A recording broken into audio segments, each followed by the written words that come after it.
अस्सलाम वालेकुम नाज़रीन, हमारे सिरा चार जेडियो न्यूज़ यहाँ वज़ीर उन्नड़ नवाब शमा ख़बर शामिल कयूं था अब्दुल सलाम डरिया जी। अय्यूब ॻोठ कराची जे रहवासी 20 वरियनि जे सुनील मेघवार ऐं नौजवान विरशा धीअ लालू मेघवार नवाब शाह पहुची मुसलमान थी मोहम्मद उमर ऐं आयशा जा नाला रखिया आहिनि। हिननि मस्जिद ज़ैनुल आबिदीन में मीडिया के ॿुधायो असां ॿई मज़हब इस्लाम खां मुतासिर आहियूं, उन जे करे असां गॾिजी इस्लाम क़बूल कयो आहे। सुनील ॿुधायो त आउं कराची में तारक रोड ते लेडीज़ दर्जी हुयसि जॾहिं त नवाब शाह जी मस्जिद ज़ैनुल आबिदीन जे पेशे मां मौलवी अशरफ, चाचा बख्शल रिंद, चाचा गफ़ार आरई, मौला बख्श महेसर फीज़ान मस्जिद जा खिदमतगारनि जे निगरानी में मुसलमान थिया आहियूं। इंतज़ामिया उन्हनि खे मुबारकूं ॾिनियूं ऐं उन्हनि खे सुखड़ियूं पिण ॾिनियूं।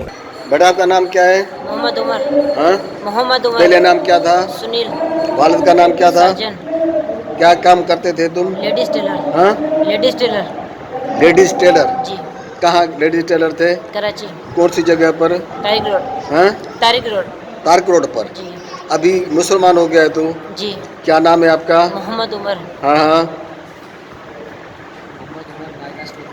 शेख। ठीक। बेटा एक मिनट, बेटा नाम बताना। आयशा। जी बेटा, पहले का नाम? वर्षा। वर्षा जी। जी। आप क्यों मुसलमान हुई हो? मुसलमान इस्लाम अच्छा लगता था इसलिए। HR जेडी न्यूज़ में फ़िलहाल एतिरो ई। वधीक ख़बरनि अपडेट्स लाइ ॾिसंदा रहो HR जेडी न्यूज़।